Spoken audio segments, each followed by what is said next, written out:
میں تمہیں ایسا اب نسخہ دے دیتا ہوں. بھائی جنید صاحب آپ نے بڑی تقریریں کی, بڑی پھڑیں ماری, تو اب آپ طریقہ بھی بتا دیں. میں آپ کو طریقہ بتا دیتا ہوں, اور قسم کھا رہا ہوں میں اللہ کی, اگر تم نے وہ کر لیا تو اللہ تمہیں بغیر مال کے پال کے دکھائے گا. ٹھیک ہے, اب غور سے سننا میری بات. مولوی صاحب وہ قرآن کی کون سی آیت ہے جس میں اللہ نے مال خرچ کرنے کے 6 طریقے بتائے ہیں کہ اس پہ خرچ کرو, اس پہ خرچ کرو, اس پہ خرچ کرو, مساکین پہ خرچ کرو, رشتہ داروں پہ خرچ کرو. ایک آیت ہے, کوئی حافظ اگر ادھر بیٹھو, آپ کو یاد آ رہا ہے؟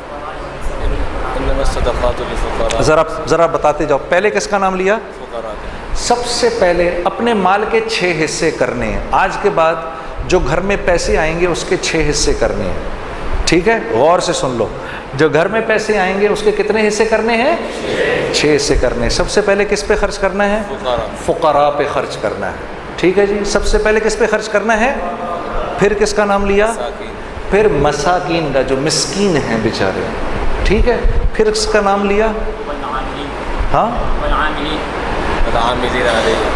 یہ عاملین کون ہوتے ہیں؟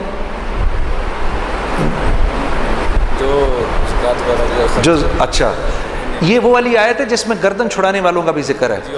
ٹھیک ہے نا. پھر جو کسی نیک مقصد میں اپنے مال کو, آپ کے مال کو خرچ کر رہے ہوتے ہیں نا, ان پر علماء سے پوچھ لینا عاملین کس کو کہتے ہیں. یہ تیسرے لوگ ہیں جن پر خرچ کرنا ہے. چوتھا کون ہے جی؟ جن کو دین کے قریب کرنے کے لیے. ہاں, جن کو دین کے قریب کرنے کے لیے, یعنی جب اللہ کے راستے میں, یعنی جو قریب آ رہا ہو اس پر خرچ کرنا. جو دین کے قریب آ رہا ہو اس پر خرچ کرنا. یہ نہیں کہ دعوت دینے گئے تو اسی کے گھر میں کھانا شروع کر دیا. جی ہاں جی, میرا ایک دوست ہے, وہ تو یہ کرتا ہی کرتا ہے, میں اس کو سمجھاتا ہوں نہ کیا کر. وہ جس کے گھر جاتا ہے, سر ہم بیٹھے ہوئے چائے منگوا لیں گھر سے, اندر سے. جس کو دعوت دینے گئے ہیں اسی کے گھر سے چائے منگوا لی.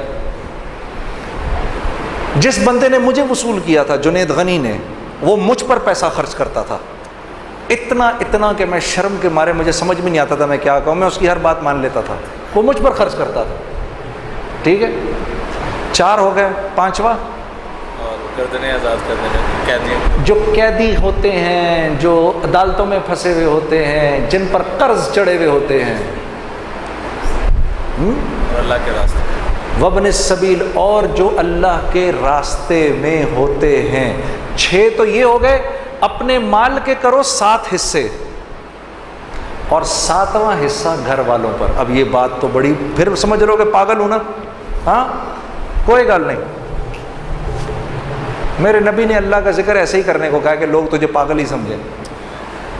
تو پاگل بھی اگر سمجھ رہے تو کوئی بات نہیں. اپنے مال کے کرو 7 حصے, اور اگر تم نے اس طرح مال خرچ کر لیا, میں قسم اٹھا کر کہہ رہا ہوں, کچھ عرصے بعد تمہیں روپے پیسے کی ضرورت سے اللہ آزاد کر دے گا.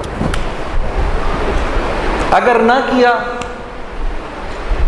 تو مجھے پکڑ لینا. یہ بات مجھے مولانا سعید احمد خان صاحب کے توسط سے کسی نے بتائی ہے کہ ایک آدمی نے کہا, مولانا یہ آپ زندگی کیسے گزارتے ہیں؟ انہوں نے بولا, قرآن کی یہ آیت ہے, ان 6 لوگوں پر خرچ کر کے 7واں حصہ گھر والوں کو دے دو. اگر میرے ہی والا حال نہ ہوا تو مجھے پکڑ لینا. میں اپنے آنکھوں سے دیکھا کہ خالی جیب میں پیسے نکل جاتے ہیں. یہ سن لو جی, مولوی صاحب کہہ رہے ہیں اپنی آنکھوں سے دیکھا, خالی جیب میں سے پیسہ نکال رہے ہیں. پھر کچھ بات بنے گی نا, پھر مزہ بھی آئے گا زندگی گزارنے کا. ابھی تو اللہ سے لینا سیکھا ہی نہیں, کچھ دیکھا ہی نہیں کہ اللہ کرتا کیا ہے. ہاں, لوگوں کی غیبت کرنا بند کر دو, اللہ کی قسم تمہاری ایک بات کسی اور تک نہیں پہنچے گی. کر کے تو دیکھو. پیٹھ پیچھے لوگوں کی بات کرنی بند کر دو. ہاں, تم قتل بھی کر دو کہ کسی کو پتہ نہیں چلے گا. کرنا نہیں خدا کے واسطے. ہاں, سیال کوٹیوں کہ پتہ چلے کل کو یہ بات بھی فیس بک پہ چڑھی ہوئی ہو کہ جنید جمشید کہہ رہا ہے قتل کر دو. آج کل تو تمہارے بھائی کے پیچھے سب پڑے ہوئے ہیں نا. میرے لیے دعا کون کون کر رہا ہے؟ یا چلو میرے لیے دعا کون کون کرے گا؟ کرو گے نا. ہاں ٹھیک ہے. یہ کر کے دیکھو تمہاری زندگی کیا بن جائے گی، اتنا مزہ آئے گا زندگی گزارنے کا۔ تم اپنے اوپر پیسہ خرچ کرنا چاہو گے بھی تب بھی نہیں خرچ ہوگا، جس چیز کی خواہش کرو گے وہ اللہ کی طرف سے آ جائے گی تمہارے پاس، تمہیں سمجھ بھی نہیں آئے گی میں اس پیسے کا کیا کروں یار، پھر جا کر خرچ کر دو گے کسی کے اوپر، یہ لے لے یا اللہ، ادھر تم نے خرچ کیا ادھر اور آ گیا، ادھر تم نے خرچ کیا ادھر اور آ گیا۔ یہ ہے جینے کا مزہ، اب مزہ آئے گا جینے کا۔ بدل دے میرا دل، بدل دے میرا دل، بدل دے